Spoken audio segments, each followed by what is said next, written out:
about Jesus was in the book of Genesis when Jacob was on his deathbed and he began to talk to his 12 sons. Hallelujah. Thank God. He went to this one and he Lord told Dad. He got down to this one and he Lord told Daddy. I believe he told his oldest son, he said, yours, in other words, is unstable as water. He went to another one, told him you'd be a great nation.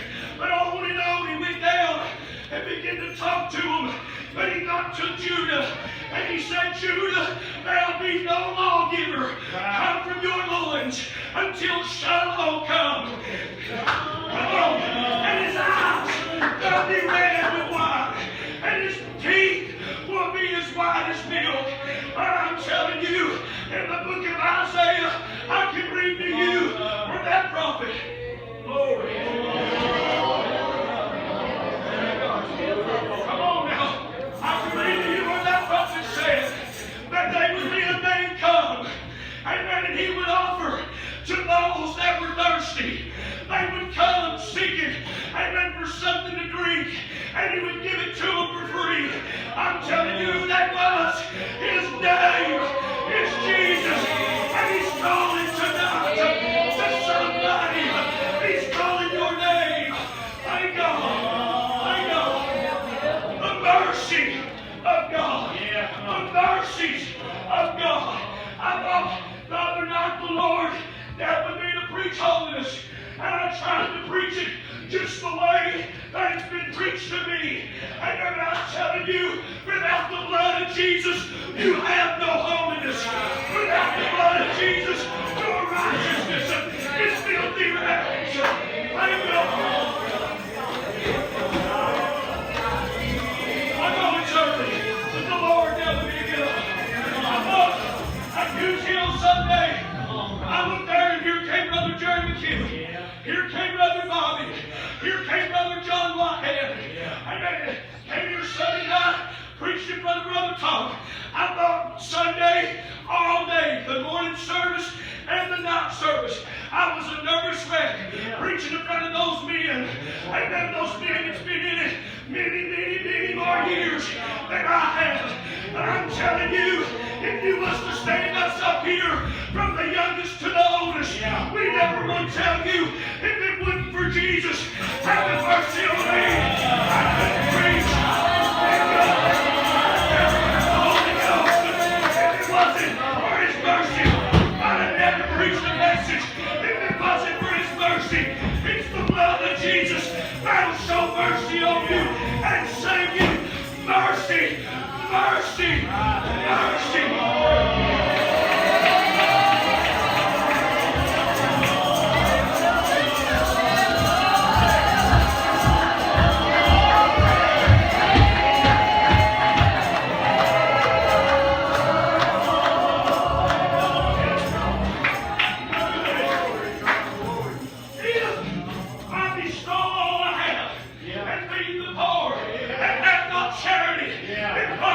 Nothing. If I give my body to be burned, and yet I have not charity, it profited me nothing. Though I speak with the tongues of angels and have no charity, it profits me nothing. The love of God, the love of God.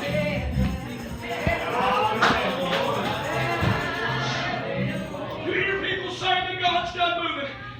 By the way, let me testify. Thought last night I barely could preach because of my body and the trouble my body had. But I went to the mountain today and I said, Lord, you see I can't go on. Not another night. If you don't move on my body, I feel like I've started revival tonight. I feel His fresh. I feel fresh. You want to know why? That good Spirit of God. I can't preach it myself. I can't preach on my own. But that good Spirit that called me from out above the world, it doesn't make me nothing great. I'm nothing without it. I don't hear people say, God's done moving. He don't move like He did back in my time. And I've always thought, man, I sure would love to see your time. I ain't seen some of those things that you told me about. I It discouraged me to hear people say, God don't move in our time. And in case you wouldn't hear when I said this last night, in the past week and a half, I'm not telling you something Mama told me or something Papa told me, but in the past week and a half, 2 weeks, I've seen 2 people speak in tongues for the first time, and one of them got the Holy Ghost. In the past 2 weeks, I've seen someone's body get completely healed. In the past 2 weeks, a major surgery looked like it was coming up, but God healed them before they ever stepped through it. And I'm telling you, it's not still moving. It's not still moving. It's His life concerning His brothers. Hallelujah. Thank God. But most of all, I got news. The mercy of God is still flowing, because in this past 2 weeks, I guess we've seen close to 10 people come to the Lord. Is the Lord still saving? And a little bit, a while back, nobody had to preach a message, but the Spirit of God drew about just a couple weeks ago. Drew maybe 5, 6 people in the altar, and this week it's drew about 4 or 5 people in the altar. You want to know what that was? That was the mercy of God. And you can, I know that there's a lot of people here, and a lot of times we want to look around and say, well, who's he talking to? It don't matter who it is. Like somebody needing mercy, and the love of God. Amen. We're nothing. Your holiness is nothing. Your righteousness is nothing. But God's mercy goes as deep as the sea, and it goes as high as any mountain. The mercy and the love of Jesus. Jesus, His blood was shed that you and I have mercy. That woman back there in the corner, the other night, Charlotte, I was going to the bathroom. After I got done preaching, I was going to go back toward yonder in the back. I thought, how? Charlotte, I heard somebody say, Charlotte. And I seen her over there trying to get a woman to pray. And it was that woman back there. And I thought, I went over there, I said, will you pray? I mean, I couldn't budge her to pray. Charlotte asked her to pray. She couldn't budge her to pray. But you know what I seen? I seen tears. Yeah, you're right. And I said, now Naomi, lady, you know, I'm nothing but those tears in your eyes. It shows that the Lord is dealing with you. I said, He can't help you. He can't save you. And that night she wouldn't pray. I went over to the bathroom, but when I come out, she was there to pray. You want to know? She didn't pray through Wednesday night. But last night, I heard her testify. She prayed again. And I heard her testify with tears in her eyes. And she said, I thank God for saving me. And God still show mercy. What was you? We found you. Who was you?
in the Word. Everybody looks good. But before the Lord taught you how to live, taught you how to walk, how to treat your neighbor, before He taught you how to dress, who was you? My grandma was coming out of Arkansas from Deer Camp. His mommy told my grandmother, said they were just dating. My grandma was 17 when they went off together. She said, I don't know what you want him for. It was his own mother said, he's a devil. Yeah. Why would you want him? But one day Jesus seen fit to save the devil. I'm glad the man at the judgment. But coming out of Arkansas through Memphis, he was listening to Bob Seger sing that song, Turn the Page. He hit a new radio airwave, and a preacher began to preach. And Papa tells me like this. He said, boy, did I ever turn the page. That man preached about the mercy of Jesus Christ. And the Lord began to be willing to get saved. And God said, Lord, let me wait till I get home. And he said that in my heart, I knew I was lying. And the Lord did too. And the Lord said, pray now. And the Lord saved him down in Memphis, Tennessee, in a car. I'm telling you, the Lord has mercy. The Lord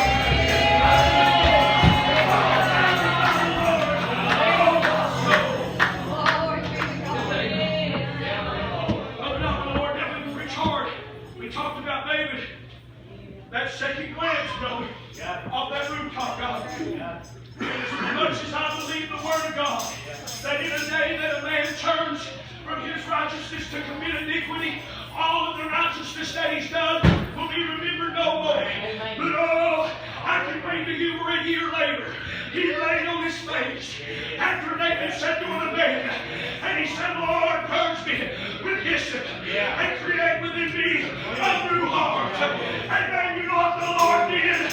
The Lord forgave him, and he was the king over Israel for many more years. It's the mercy of God. You gotta try to break loose. Who is you? Before he failed you. You wasn't always a preacher. You wasn't always a singer. You wasn't always a prophet. It was all somebody. Thought I was 10-year-old when the Lord saved me. I had never drunk nothing. Had never smoked nothing. Had never been out to no party. Done anything. But you know what? The Lord pricked my heart and told me I was a sinner. Therefore, I was just as filthy as anybody that had ever done it. I was just as wretched as anybody else in this world.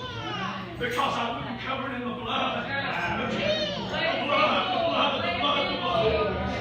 That's what it's going to take to make me. And that's why I wouldn't work nothing. I wasn't covered in his blood.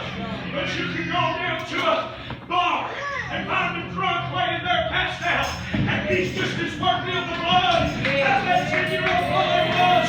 And that Jesus is a holy tonight. And show mercy. Show mercy. You can go down and find somebody that maybe is an adulterer. I can show you somebody the Lord can save and use. Go find somebody that's committed murder. I can show you somebody that the Lord can use. He can save that homosexual. He can save that drunkard. He can save that thief. You know what it said? Go and sin no more. You may say tonight, I'm too bound. I've been too broken. I'm too hurt for the Lord to fix me. You ain't been too far. That the Lord can fix you. He's here tonight, and He's a fixing man that can put you back together in ways you thought you could never be fixed. His name is Jesus. Don't settle me. Don't settle me. You ain't in me. The other night when I preached hard, you came in me when I preached about love. It's still the truth. I ain't no different from it. It's still the truth. The Lord's trying to save somebody. The Lord's trying to help somebody.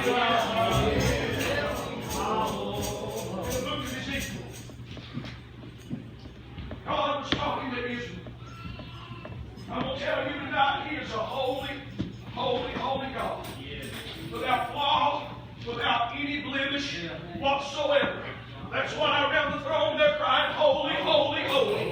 He is holy. And out of his people, he demands nothing short nor nothing less of holiness.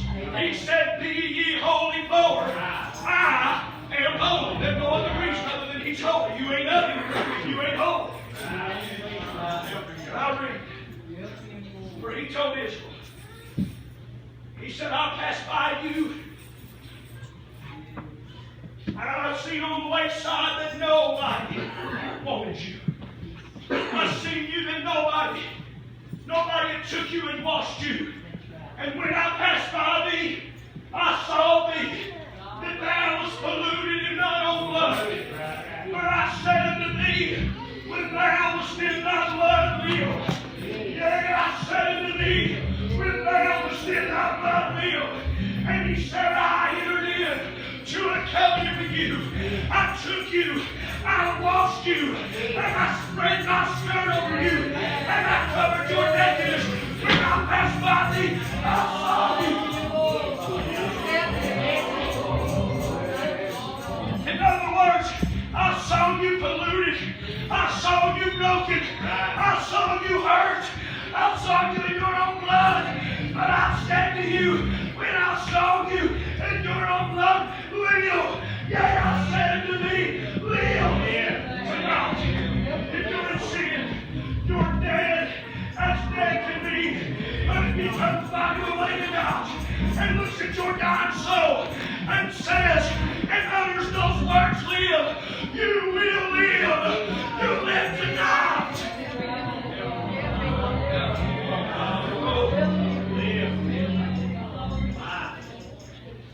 I feel a kickback sometimes when you preach holiness, but sometimes when you preach mercy, you can feel a kickback. And I'm telling you, without mercy, you're nothing. There's some people, you can see them come to the house, and they got that mentality to look at me, who I am, what I can do. I'm this, I'm that. But brother, all you are, sister, all you are, is flesh and blood. You're nothing but a Pharisee, and that's the way you are. But I come here tonight and I can tell you, I'm nothing without him. I'll be broken without him. I'll go to hell without him. But his mercy has saved me.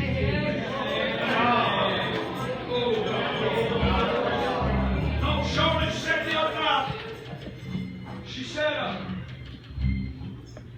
said, the Lord taught me, you'll probably tell them this. She said it for everybody when I was preaching. She began to cry. She said, these are tears of joy. She said, the Lord taught me.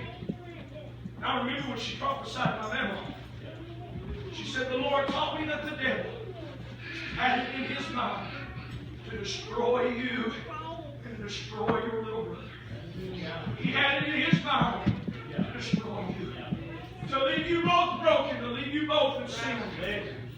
But you know what, Charlotte? One night, I was sitting in a revival, and the Lord came up there in Smith, and he pricked my heart. I was 10-year-old.